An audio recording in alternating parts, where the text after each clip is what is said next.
Hello everyone, Radhe Radhe. आज का हमारा टॉपिक है उत्तक का वर्गीकरण या फिर क्लासिफिकेशन ऑफ टिश्यू। सबसे पहले उत्तक होता क्या है? जो सेल्स का समूह होता है उसी को हम बोलते हैं उत्तक। सेल्स की इसकी जो डेफिनेशन है उससे कभी क्वेश्चन नहीं पूछा गया है, ज़्यादा क्वेश्चन पूछते हैं। इसका जो क्लासिफिकेशन है और उस क्लासिफिकेशन की जो इसकी विशेषताएँ होती हैं उनके थ्रू ही क्वेश्चन पूछा गया है। सबसे पहले हम इसका क्लासिफिकेशन देखते हैं। जैसे कि उत्तक को दो भागों में बांटा गया है। पहला मेरिस्टेमेटिक, इसी को बोलते हैं हम विभज्योतक। सेकंड स्थायी उत्तक, इसी को बोलते हैं हम दृढ़ोत्तक बोल दो या फिर इसके पार्ट हो जाते हैं। मैं मानो आप स्थायी उत्तक है। अब मेरिस्टेमेटिक उत्तक है, इसका नाम यह अर्थात इसको बोलते हैं विभज्योतक। इसके नाम में ही इसकी क्या है, इसकी विशेषताएं या डेफिनेशन है। विभज्योतक क्या होता है? ये विभाजित होते रहते हैं, अर्थात इसके जो सेल्स होते हैं वो इसमें डिविजिबिलिटी का गुण पाया जाता है और आगे की तरफ ये विभाजित होते रहते हैं। स्थायी उत्तक है, ये परमानेंट टिश्यू होता है, इसमें कभी भी कोई विभाजन नहीं होता है। अब आगे देखते हैं।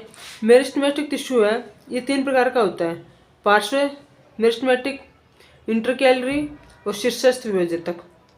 अब इसकी जो क्वेश्चन पूछे जाते हैं इसमें से क्या पूछते हैं? पार्श्व मेरिस्टेमेटिक टिश्यू कहाँ पाया जाता है और इसका कार्य क्या है? अब पार्श्व नाम में लिखा हुआ देखो, पार्श्व है, इसका मतलब क्या है? मान लो फॉर एग्जांपल एक हमारा ये प्लांट है, इसके पार्श्व भाग कौन से हैं? जैसे ये वाले भाग, ये वाले इधर से जो इसके भाग है पार्श्व बाहर वाले भाग, इसमें ये वाला पाया जाता है। और ये क्या करता है? पौधे की मोटाई में वृद्धि करता है, अर्थात मोटी संरचना बनाता है। अर्थात जो प्लांट होता है उसके स्टेम होते हैं, उसकी मोटाई कौन बढ़ाता है? पार्श्व मेरिस्टेमेटिक टिश्यू। सेकंड इंटरकैलरी, नाम में इसका भी नाम में परिभाषा है इंटरकैलरी। ये क्या होता है? ये प्लांट के बीच में पाया जाता है। ये मतलब ये जो बीच वाला भाग है ना, यहाँ पर ये पाया जाता है। प्लांट में जो गांठें होते हैं जिसको हम इंटरनोड बोलते हैं, गांठें होती हैं, उन गांठों को का जो आकार होता है उसको मजबूत बनाता है। ये उसमें होता है इंटरकैलरी।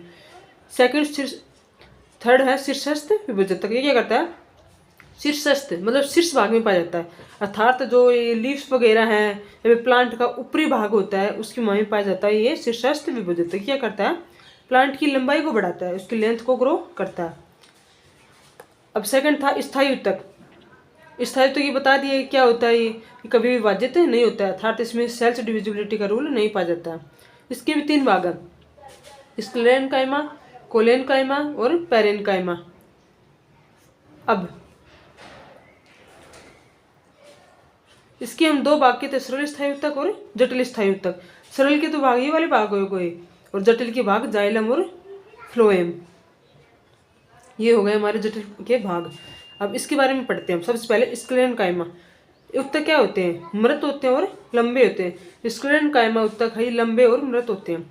इसमें जो कोशिका भित्ति पाई जाती है उसमें लिग्निन का जमाव होता है या लिग्निन जमा होता है, पौधे को ताकत प्रदान करते हैं, अर्थात जो प्लांट है वो आसानी से टूट नहीं पाता है। इसमें अंतरकोशिकीय अंतराल नहीं होता है।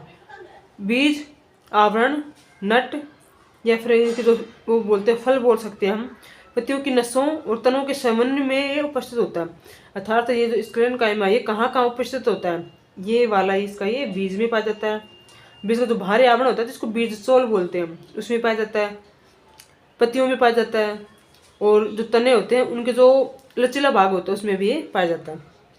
सेकंड कोलेनकाइमा, इसी को हम बोलते हैं स्थूल कोणोत्तक, इसको बोलते हैं मर्दूतक। स्क्लेरेनकाइमा को हम मर्दूतक बोलते हैं, कोलेनकाइमा को हम स्थूल कोणोत्तक बोलते हैं। अब देखो ये क्या करता है कोलेनकाइमा? पौधे को संरचनात्मक ढांचा या फिर यांत्रिक सहायता और लचीलापन प्रदान करता है।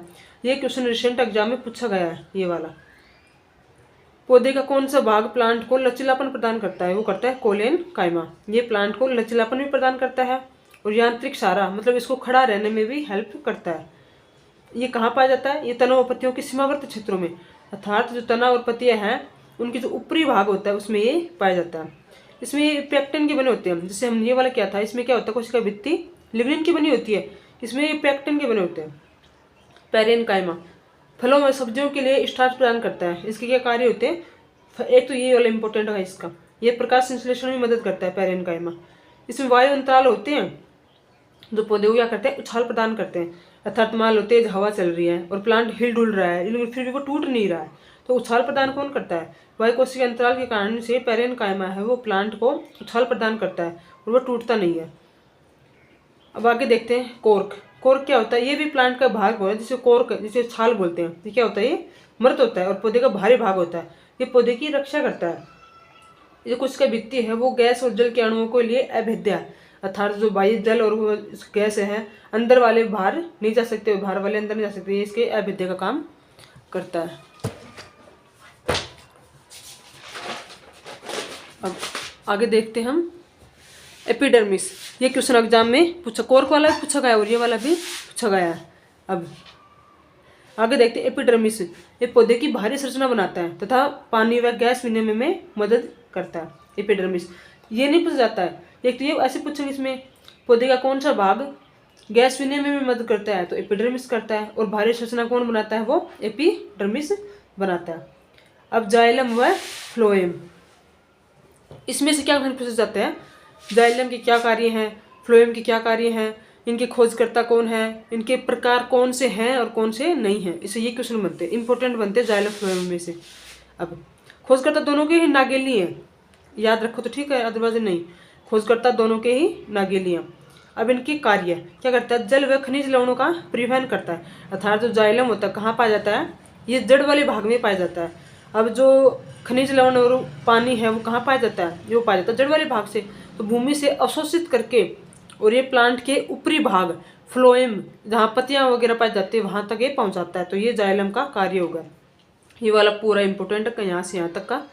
अब इसके प्रकार, यह ट्रेकिड, ट्रेकिया, जाइलम पेरेनकाइमा और जाइलम स्क्लेरेनकाइमा, ये इसके भाग हैं।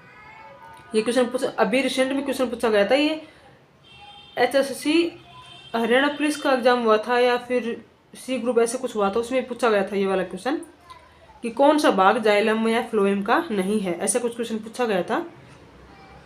तो जाइलम स्क्लेरेनकाइमा है, ये 4 भागों में से सिर्फ अकेला ये जीवित होता है, जाइलम स्क्लेरेनकाइमा, और बाकी तीनों मृत होते हैं। अब आगे भोजन का परिवहन कौन करता है, फ्लोएम। फ्लोएम कहाँ पाया जाता है, ये पत्तियों वाले भाग में पाया जाता है, ऊपर वाले भाग में, और ये भोजन निर्माण होता है वो पत्तियों में होता है प्रकाश संश्लेषण प्रक्रिया के द्वारा। तो पत्तियां भोजन बनाएंगी और भोजन का परिवहन है वो पूरी भाग पत्तियों से लेकर जड़ तक कौन करता है, फ्लोएम इसका परिवहन करता है। अब फ्लोएम के 4 भाग, चालनी नलिकाएं, साथी सेल्स, फ्लोएम पेरेनकाइमा और फ्लोएम फाइबर। इसमें जो फ्लोएम फाइबर होता है ये मृत होता है और बाकी सभी जीवित होते हैं। इसमें तो जो जाइलम स्क्लेरेनकाइमा है वो क्या होता है, जीवित और बाकी सब मृत। इसमें अपोजिट देखा है, फ्लोएम फाइबर होता है वो मृत होता है और बाकी सभी जीवित होते हैं। आज का हमारा सेशन यहीं तक था। इसके अलावा मैं शॉर्ट वीडियो बनाती रहती हूँ। अगर आपको सभी वीडियो वगैरह अच्छे लगते हैं तो प्लीज़ मेरे चैनल को सब्सक्राइब करें, लाइक करें और कमेंट करें। अब नेक्स्ट देखते हैं हम किस भाग पे वीडियो बनता है। Thank you.